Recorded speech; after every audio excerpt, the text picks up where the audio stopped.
విచిత్రాల నిధి ఓ విధి విచిత్రాల నిధి వింత కథల సారథి ఆశ నిరాశల వారధి నిరంకుశ నిర్ణయాల నిర్దయవానిధి ఓ విధి విచిత్రాల నిధి ఓ విధి విచిత్రాల నిధి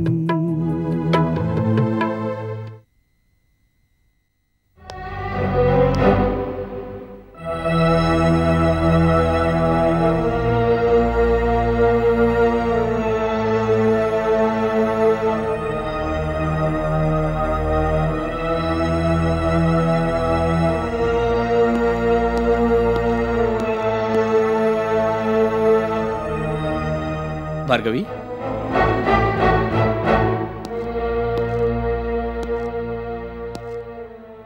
ఏమిటి నీ ఫోటో నువ్వే అలా చూస్తున్నావు?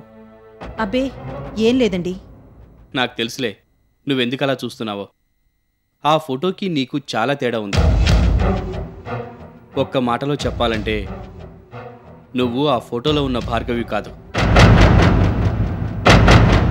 కదూ? ఎందుకలా కంగారు పడతావు? నేను అన్న దాంట్లో తప్పేమన్నా ఉందా? నిజం భార్గవి, ఆ ఫోటోలో ఉన్నది ఒకప్పుడు నువ్వే కావచ్చు, కానీ ఇన్ని సంవత్సరాలలో ఒక మనిషిలో ఎంత తేడా. ఆ ఫోటోలో ఉన్న భార్గవికి అహంకారం, మొండితనం అలంకారాలు, పగ, ప్రతీకారం ఆభరణాలు, ప్రేమాభిమానాలు అర్థం కాని పదాలు. ఇప్పుడు నువ్వు అత్తగారంటే గౌరవం, భర్త అంటే ప్రేమ, కొడుకు మీద మమకారం, నీ స్థానంలోకి వచ్చిన భార్గవిని సొంత చెల్లెలుగా చూసుకునే సంస్కారం. ఇన్ని మంచి లక్షణాలు సొంతం చేసుకుని ప్రేమకి ప్రతిరూపంలా కనిపిస్తున్నావు.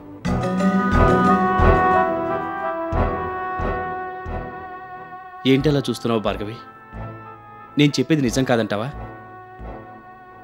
ఇంటి కోడలుగా అందరినీ అభిమానిస్తూ బాధ్యతలు పంచుకుంటున్న నిన్ను చూస్తుంటే పరవళ్లు తొక్కుతూ ప్రళయం సృష్టించే గోదావరి ప్రశాంతంగా మారి సేద తీరుస్తున్న అనుభూతి కలుగుతుంది.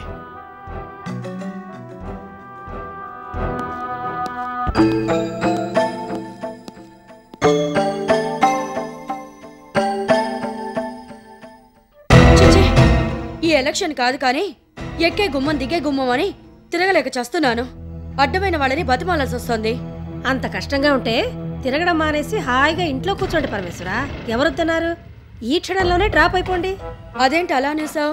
అవును పరమేశ్వర, మీరు లేకపోతే ఛాంబరు లేదు, ప్రెసిడెంట్ పోస్టు లేదని ఎవరు ధర్నాలు నిరాహార దీక్షలు చేయడం లేదుగా. ఆ పదవి తన్నుకుపోవడానికి లక్ష్మీదేవి గెద్దలా కాచుకుని ఉంది. మీరు ఇలాగే కాళ్ళు లాగుతున్నాయి, చేతులు లాగుతున్నాయి అని చతికిలు పడితే లక్ష్మీదేవి ప్రెసిడెంట్ అవడం ఖాయం. రేపు ఛాంబర్లో ఏదైనా పడిపడితే మీరు ఆవిడ ముందు చేతులు కట్టుకుని నిలబడ్డం అంతకన్నా ఖాయం. నో, ఎట్టి పరిస్థితుల్లోనూ అలా జరగడానికి వీల్లేదు. మరైతే ఎలక్షన్ అయ్యే వరకు కాస్త ఓపిక పట్టండి. తప్పదంటారా? తప్పదు పరమేశ్వర. అయినా మీరు తిరిగేది ఈ 4 రోజులేగా. ప్రెసిడెంట్ అయ్యాక వాళ్ళకి మీరు ఎలాగో కనబడరు. మళ్ళీ ఎలక్షన్లు వచ్చేదాకా వాళ్ళ మొహాలు కూడా చూడరు. ఒకవేళ వాళ్ళకి ఏదైనా మీతో పనిపడినా వాళ్ళు మీ దర్శనం కోసం మీ చుట్టూ తిరగాల్సిందే కదా. వాళ్ళ అదృష్టం బాగుండి మీరు దొరికినా చూస్తాను చేస్తాను అనడం తప్ప వాళ్ళ పనులేమీ చెయ్యరు కదా. కరెక్ట్గా చెప్పావు. అయినా ఇంత కష్టపడి ప్రెసిడెంట్ అయ్యేది మన పనులు చక్కబెట్టుకోవటానికి కానీ అడ్డమైన వాళ్ళ పనులు చేయటానికి కాదు కదా.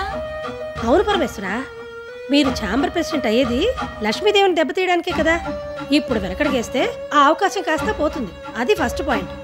ఇక ఛాంబర్ ప్రెసిడెంట్గా సాయంత్రాల సభలకెళ్ళి చీఫ్ గెస్ట్గా అవార్డులు ఇస్తూ ఉండడం, ఎవరైనా విఐపీలు వస్తే పార్టీలు ఇస్తూ ఉండడం, ఈ కార్డు పట్టుకుని గవర్నమెంట్ ఆఫీసులకు వెళ్ళి మీ పనులు చక్కబెట్టుకోవడం, ఇలా అన్ని ప్లస్ పాయింట్లే. అవన్నీ మిస్ అవుతారు. తర్వాత మీ ఇష్టం. ఈ హోదా, పరువు, ప్రతిష్ట, సర్కిల్ నిలవాలంటే ఇవన్నీ ఓర్చుకోక తప్పదు. మరి అయినా పెద్ద పెద్ద పదవులు కావాలంటే ఇలాంటి చిన్న చిన్న కష్టాలు పడాలి కదా. మీరు ఇలా విసుక్కుంటే ఎలా?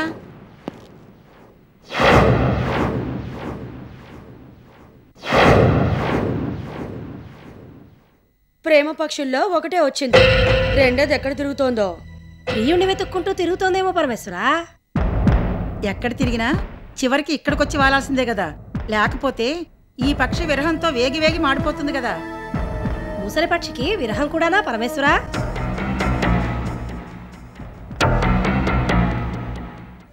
ముసలి పక్షని నువ్వనుకుంటున్నావు, కానీ ఇవి మాత్రం స్వీట్ 16 ఫీల్ అయిపోతూ సిగ్గు లజ్జ లేకుండా తిరుగుతున్నాయి. అవును పరమేశ్వరా, వాళ్ళకి సిగ్గేంటి? ఎవరైనా అడిగితే మేం పెళ్లి చేసుకోబోతున్నామని అందరి నోళ్ళు మూసేస్తున్నారు. దూకుతాను అనే సవితే గాని దూకే సవితే లేదని వెనకటికెవడో అన్నట్ట. అలాగే పెళ్లి చేసుకుంటాం అనడమే గాని అసలు ఎప్పుడు చేసుకుంటారో. ఇలాగే బాగుంది, పెళ్లి ఇంకెందుకు అనుకుంటున్నారేమో. అసలు చేసుకుంటారో లేదో ఎవరికి తెలుసు? పెళ్లి కాకపోయినా మొగుడు పెళ్ళాలాగానే తిరుగుతున్నారుగా, ఇంకా పెళ్ళెందుకు? Good evening madam. రండి శివరాం గారు, ఎలక్షన్ గురించి బయట ఏమనుకుంటున్నారు జనం? ఇంక అనుకోవడానికి ఏమీ లేదు మేడం. ఫార్మల్ గా ఎలక్షన్ గానీ మీరు ఆల్రెడీ ఛాంబర్ ప్రెసిడెంట్ గా ఎన్నికైపోయినట్టే. ఆ మాట నాకు కాదు, క్లబ్ లో ఉన్న వాళ్ళందరికీ చెప్పండి. ముఖ్యంగా లక్ష్మీదేవి కొంగు పట్టుకుని తిరుగుతూ ఆ చిల్లర మనిషిని ఛాంబర్ ప్రెసిడెంట్ చేయాలనుకుంటున్న అలగా జనం ఉన్నారు కదా, వాళ్ళకి చెప్పండి. ఇప్పుడు చెప్పినా చెప్పకపోయినా ఒకటే madam. Mrs Rosie chamber president అని 4 రకాల నేమ్ ప్లేట్స్ కి ఆర్డర్ ఇచ్చేశాను. ప్రెసిడెంట్ గా మీరు కూర్చునే ఛాంబర్లో టేబుల్ చైర్లు వాస్తు ప్రకారం మార్పించేశాను. మీరు ఛార్జ్ తీసుకోవడానికి మంచి ముహూర్తం కూడా పెట్టించేశాను. మీ సన్మాన సభకి శాలువాలు దండలు అన్నిటికీ ఆర్డర్ ఇచ్చేశాను. వస్తాను మేడం, ఇంకా చాలా పనులున్నాయి. Okay, thank you.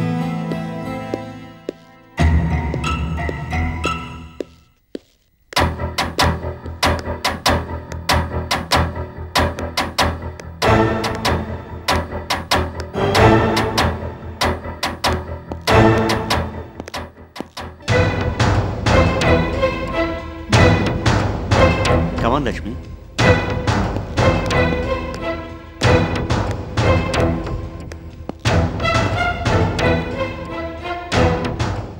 లక్ష్మి, వేసవి తాపంలో వెన్నెల్లా వచ్చావు. మతి తప్పిన కాకుల రథలో మౌనంలా వచ్చావు. మాటల కాలుష్యంతో ఉక్కిరిబిక్కిరైపోతున్న నన్ను సేద తీర్చటానికి స్వచ్ఛమైన గాలిలా వచ్చావు. పవిత్రమైన గంగలా వచ్చావు. ఈ ఆనందాన్ని మాటల్లో చెప్పలేను. రాకుండా ఎలా ఉండగలను? ఎక్కడున్నా మీ గుండె చప్పుళ్ళు వినిపిస్తూనే ఉంటాయి. నన్ను రమ్మనమని పిలుస్తూనే ఉంటాయి. నదులన్నీ సముద్రంలో కలిసినట్టు, ఓంకారనాదం పరమాత్మలో లీనమైనట్టు మిమ్మల్ని చేరుకోమంటాయి. ప్రతి క్షణం మీ సన్నిధిలోనే గడపమంటాయి.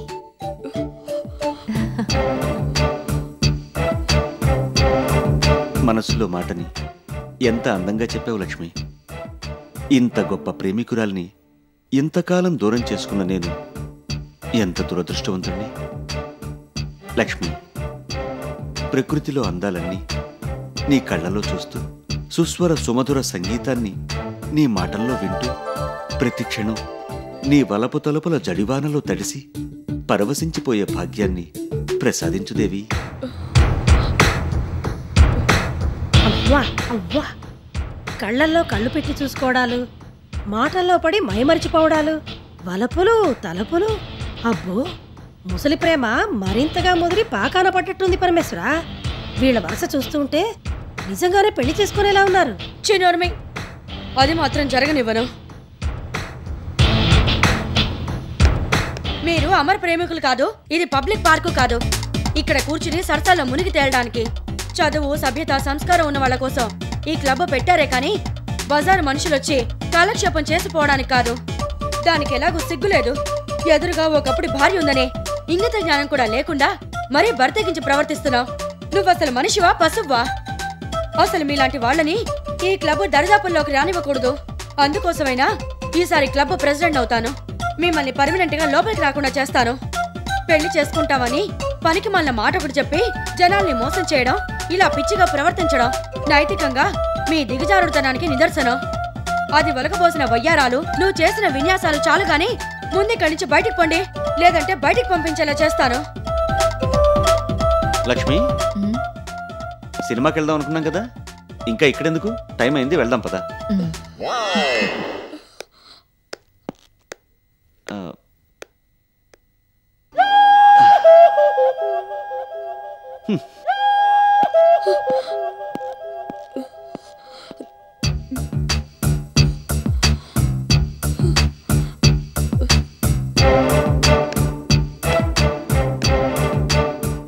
ఇదేంటి పరమేశ్వరా, కథ ఇలా అడ్డం తిరిగింది? ఏదో కమ్మగా చెవులకింపుగా ఇద్దరిని తిడుతున్నారని మురిసిపోయాను. ఈ దారుణం ఏమిటి పరమేశ్వరా? మీ నోరు నొప్పెట్టేలా అన్ని మాటలన్నారు. అవి చెవులకి ఎక్కలేదంటే మెదడుకి ఏమెక్కుతాయి? ఏదేమైనా బూడిదలో పోసిన పన్నీర్లాగా మీ విలువైన డైలాగులు, తిట్లు అన్ని డ్రైనేజీలో కలిసిపోయినట్టే.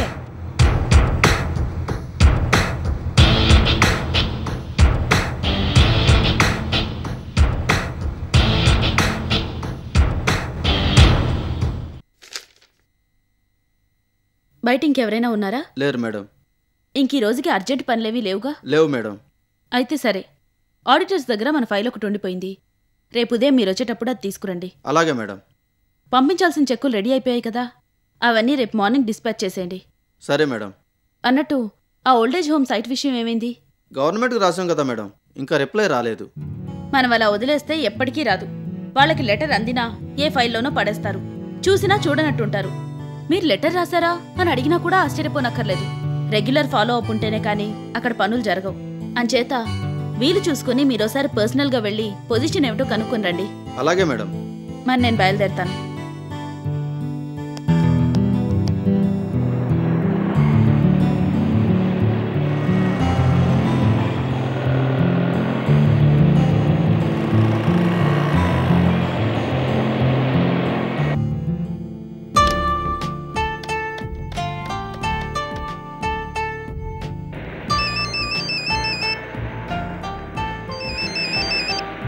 హలో భార్గవి, ఇంటికే వస్తున్నావా? నాకు చిన్న హెల్ప్ కావాలి. నాకు కొన్ని మెడిసిన్స్ కావాలి. Fesovit, Alprax 0.25 mg, Aten 50 mg, nifedipine 10 mg, each 10 tablets కావాలి. దానికంత రిక్వెస్ట్ చేయాలా? తప్పకుండా తెస్తాను. Okay, thank you.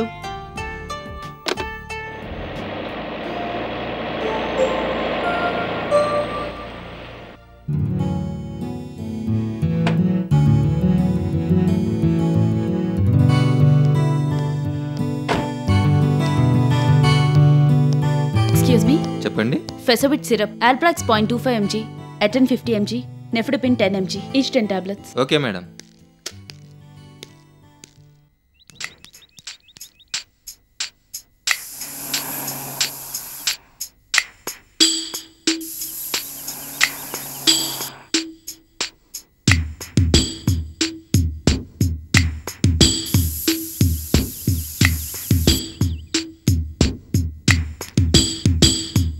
తీసుకోండి మేడం.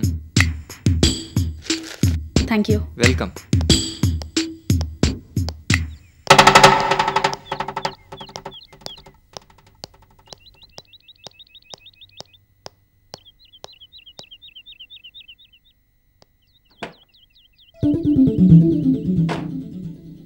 ఇదేంటి, గాలి మొత్తం పోయింది? టైర్ పంచర్ అయిందా ఏమిటి?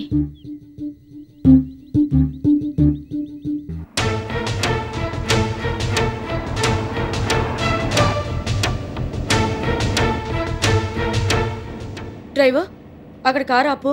అలాగే మేడం.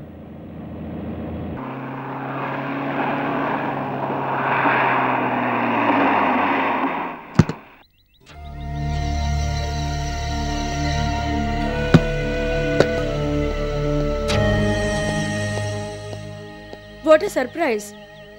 నువ్వు ఇక్కడున్నావేంటి? ఇంటికి వెళ్దామని బయలుదేరాను. భార్గవేవో మెడిసిన్స్ కావాలంటే ఇక్కడికి వచ్చాను. టైర్ పంచర్ అయింది. రా, నేను డ్రాప్ చేస్తాను. పర్లేదులేండి ఆంటీ, మీరేదో పని మీద వెళ్తున్నట్టున్నారు. నేను ఆటోలో వెళ్ళిపోతాను. మీకెందుకు ట్రబుల్? ఇందులో ట్రబులే ఉంది భార్గవి. It's a pleasure. నాకెలాగో దారిలోనే పనుంది, నేను డ్రాప్ చేసి వెళ్తాను. రా. ఏమిటి ఆలోచిస్తున్నావు? నేనేం పరేదాన్ని కాదుగా. అయ్యో, అదేం మాట ఆంటీ. మరి మీ అత్తగారు ఏమన్నా అంటుందని భయపడుతున్నావా? పొరపాటును కూడా మా అత్త ఏమీ అన్నారు. ఆవిడెప్పుడూ అందరూ కలిసి ఉండాలని కోరుకుంటారు. మరి ఇంకే పద. ముందే ఇంటికెళ్తే కారు తీసుకురావడానికి ఎవరినో ఒకరిని పంపించవచ్చు. అలాగే. డ్రైవర్, మేడం, ఈ కార్ లాక్ చేసిరా. Okay madam.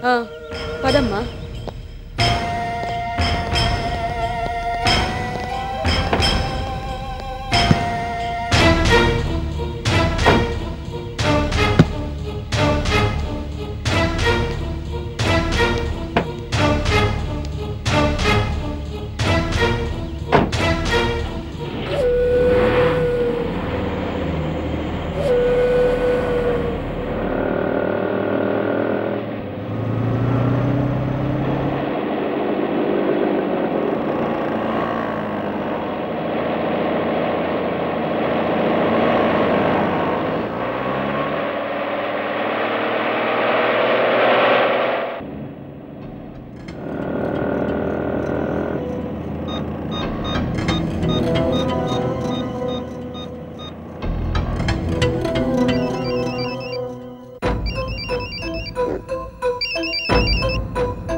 హలో. అంతా రెడీయేనా? నేను వచ్చేస్తున్నాను. అలాగే మేడం.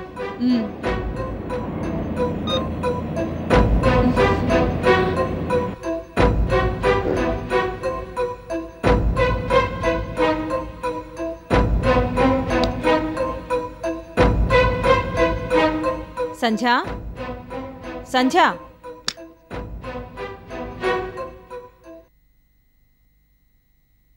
పిలిచావా అత్తయ్య? అవును. ఏం చేస్తున్నావమ్మా? ఏం చేయడానికి వీల్లేదని హౌస్ అరెస్ట్ చేశారు కదా అత్తయ్య. టీవీలో ఏదో ప్రోగ్రాం వస్తుంటే చూస్తున్నాను. నేను నిన్ను డిస్టర్బ్ చేయలేదు కదా? అదేం లేదు గాని చెప్పత్తయ్య. మరేం లేదమ్మా.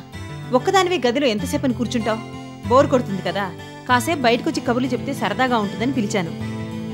అమ్మమ్మతో సహా ఇంట్లో అందరూ ఎవరి బిజీల్లో వాళ్ళున్నారు. నువ్వు ఒక్కదానివి నన్ను అర్థం చేసుకున్నావు. థ్యాంక్ యూ అత్తయ్య. దాందే ఉందమ్మా. ఊరికే తిని కూర్చోడం తప్ప నాకు వేరే పనే ఉంది చెప్పు. నేను కూడా నీలాగే ఆల్మోస్ట్ హౌస్ అరెస్ట్ అయినట్టే. నాకన్నా భార్గవి నయం. ఇంటి పనితోనో ట్రస్ట్ పనితోనో ఎప్పుడూ బిజీగా ఉంటుంది. కరెక్టే. ఈ మధ్య పాత పరిచయాలు కూడా ఎక్కువయ్యాయి. అందుకే మరీ బిజీగా ఉంటుంది.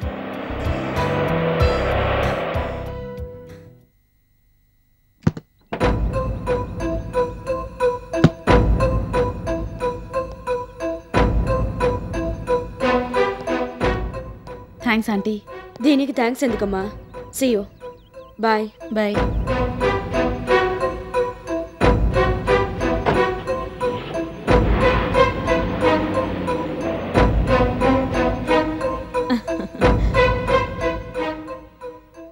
ఈ మధ్య శత్రువులిద్దరూ మంచి మిత్రులైనట్టున్నారు. ఎవరి గురించి సంధ్య నువ్వు మాట్లాడేది? ఇంకెవరు, మీ అమ్మ భార్గవి అత్తయ్య. ఇప్పుడేంటి? వాళ్ళు ఎప్పటినుంచో క్లోజ్ ఫ్రెండ్స్. అలాగా? నాకు తెలీదే. ఈ మధ్యనే ఫ్రెండ్షిప్ ఎక్కువైపోయిందేమో, అందుకని కలిసి తిరుగుతున్నారేమో అనుకున్నాను. ఎంత అమాయకురాలివి సంధ్య. ఎంత కాదనుకున్నా పాత పరిచయాలు ఎక్కడికి పోతాయి? కొంతకాలం దూరంగా ఉన్నా మళ్ళీ కలిశాక ఆ ఫ్రెండ్షిప్ అలానే కంటిన్యూ అవుతుంది కదా. అవుననుకో. అయినా ఇక్కడ దాకా వచ్చిన మీ అమ్మ ఒకసారి లోపలికొచ్చి నిన్ను కలిసి వెళ్ళొచ్చుగా. ఎందుకు? అదేంటత్తయ్య అలా అంటావు? ఎంతైనా అమ్మ కదా. అమ్మే, కాదనడం లేదు. కానీ ఆవిడ కలవాలనుకున్నా నేను కలవాలనుకోవాలి కదా. కలవకూడదని నువ్వెందుకు అనుకుంటున్నావత్తయ్య? ఆవిడ చెప్పే పాప పనులని నేను చేయను కదా. అందుకే ఇప్పుడు ఆవిడికి నాకన్నా భార్గవే కూతురు కంటే ఎక్కువైంది. నువ్వు చూస్తూనే ఉన్నావు కదా.